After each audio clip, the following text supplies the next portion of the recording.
Mendengar ancaman Lucio, Eric pun membuka masker yang sejak tadi menutupi sebagian wajahnya, hingga wajah Eric benar-benar terlihat utuh, membuat Lucio melebarkan pupil matanya. Maaf Tuan, saya hanya tidak mau kalau Nona dan Tuan tidak nyaman dengan bekas luka bakar di sebagian wajah saya ini. Sebagian pipi kiri Eric nampak ada bekas luka bakar yang sudah menggelap. Memang lebih baik wajah Eric ditutupi masker. Jangan buka wajahmu di depan Angela. Aku tidak mau dia ketakutan, ujar Lucio. Bahkan dia sendiri tidak nyaman melihatnya. Baik Tuan, kalau begitu pergilah. Periksa kondisi Angela secepatnya. Aku tidak mau kalau dia sampai pendarahan lagi seperti tadi, sebab ini kedua kalinya dia seperti itu. Eric mengangguk tegas. Siap Tuan, saya akan memastikan apa yang sebenarnya terjadi pada Nona Angela. Kemungkinan hari ini juga hasilnya sudah bisa dideteksi. Lucio tak lagi berucap, dia hanya memberi kode dengan jarinya supaya Eric keluar dari ruangan. Saya permisi, pamit Eric, membungkuk sekilas, lalu dia pun pergi dari sana, sesuai dengan apa yang Lucio katakan. Ketika Eric keluar dari ruang kerja, dua orang pengawal langsung menggiringnya keluar melalui pintu samping, sebab kalau melalui pintu depan, aktivitas dunia hitam di mansion itu terlihat jelas. Eric terus dikawal sampai dia masuk ke dalam mobil. Setelah dia membawa kendaraan itu pergi dari sana, barulah dia terlepas dari segala pengawasan. Setelah posisinya jauh dari lokasi mansion, barulah Eric berhenti di tepi jalan. Dia melepas lapisan lateks yang menempel di sebagian pipinya. Dia juga mengeluarkan soft lens berwarna hijau dari matanya. Angela, aku merasa kamu tidak baik-baik saja di sana.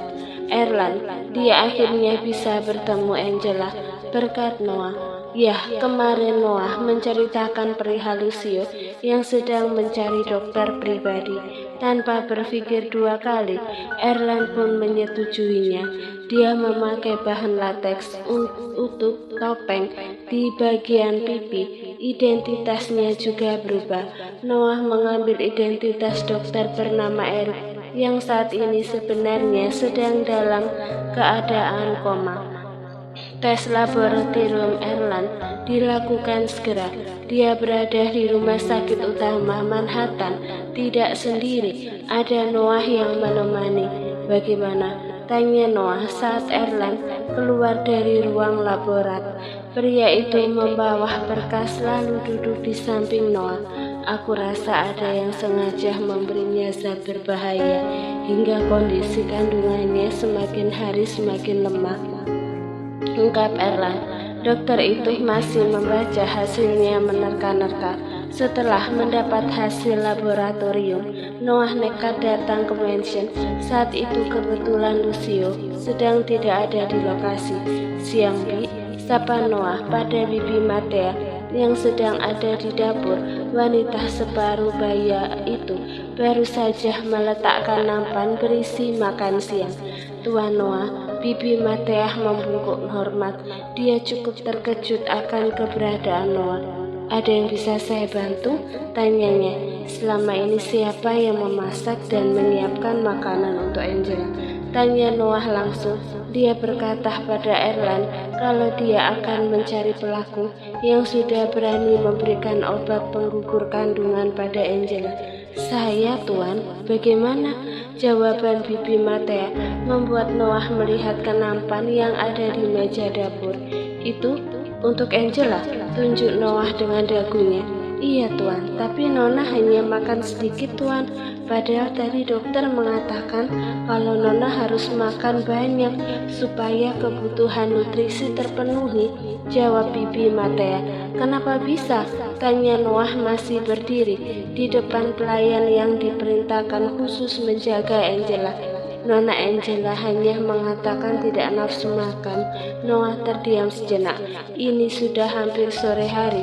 Kemungkinan Angela akan tetap seperti itu cara makannya.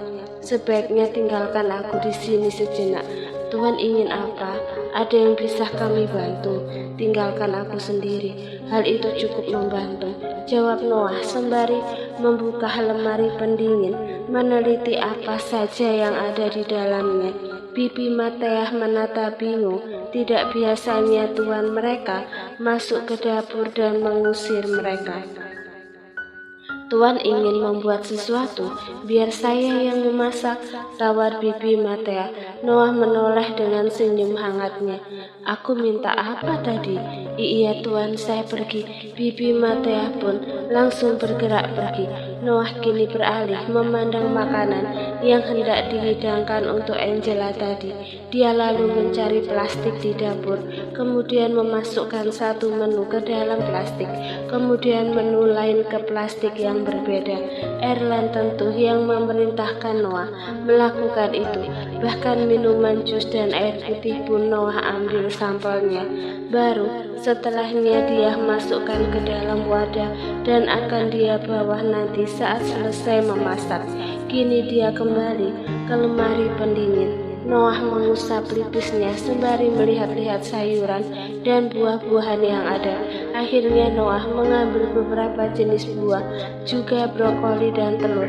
Yang teringat di otaknya adalah makanan favorit Angela saat mereka sering jalan bersama. Noah juga ingat Angela pernah menyukai salad buatannya sendiri waktu itu. Salad buah dengan olive oil, juga balsamic vinegar, kemudian omelet brokoli keju. Tidak sulit. Tidak lama Noah berkutat di dapur sendiri, menyiapkan 2 menu makanan. Terakhir dia menyeduh susu almond. Nampak mengenyangkan semua. Tapi seandainya Angela memakan salah satu saja bagi Noah, sudah cukup. Di kamar Angela hanya duduk di atas ranjang, bersandar sambil membaca buku. Saat mendengar ketukan, dia langsung menyahutnya, berharap itu adalah Bibi Mateah, karena hanya pelayan itu yang enak diajak bermain atau mengobrol di kamar. Angela pun menekan tombol yang ada di samping ranjang. Barulah pintu terbuka. Benar saja, Bibi Mateah masuk membawa nampan. Tidakkah Bibi lelah membawa nampan setiap kali masuk Bibi Mateah? Namun senyum Angela menghilang ketika melihat seseorang yang mengikuti Bibi Mateah masuk. Noah, Angela terkejut. Bagaimana bisa Noah berani masuk ke kamarnya? Bukan, ini bahkan kamar Lucio. Noah tersenyum hangat. Dia membiarkan pelayan itu meletakkan nampan di atas naga samping ranjang. Kemudian Bibi Mateah mundur, memberi ruang. Aku sudah memasakkan semua untukmu. Noah dengan santai duduk di sisi ranjang tepat di samping Angela. Kalau kamu tidak mau memakannya, biar aku yang akan menyuapimu, lanjutnya. Angela menggeleng. Dia benar-benar takut kalau Lucio tiba-tiba datang. Noah, tidak seharusnya kamu ada di kamar ini. Bukannya takut. Noah nampak tak terusik. Kalau begitu, habiskan makanannya. Aku akan tetap di sini. Kalau kamu tidak mau makan juga, kamu tunggu di depan saja ya. Aku takut Lucio datang. Noah bisa melihat raut ketakutan Angela, tapi yang ada Noah tetap saja menggeleng. Aku akan tetap di sini. Angela menoleh ke arah Bibi Mateah. Pelayan itu tidak bisa berbuat apa-apa. Bagaimanapun, Noah juga majikannya. Maaf, saya akan tetap menemani Nona Angela. Saya harus memastikan juga kalau Nona Angela mau makan. Meski Bibi Mateah belum tahu ada hubungan apa Angela dan Noah, hingga keduanya nampak begitu dekat sejak pertama bertemu di mansion ini. Tapi Angela adalah istri Lucio. Dia harus memastikan tak ada kejadian apapun di kamar ini yang di luar batas. Aku mengerti, Bi. Noah yang paham pun memberi senyuman hangat pada pelayan itu. Baru setelahnya Noah duduk di sisi ranjang, mengambil satu mangkuk makanan yang dia buat dan bersiap menyuapi. Sampai tak diduga ketika Angela membuka mulut, gerakannya terhenti karena pintu kamar terbuka. "Apa yang sedang kalian lakukan di kamarku?"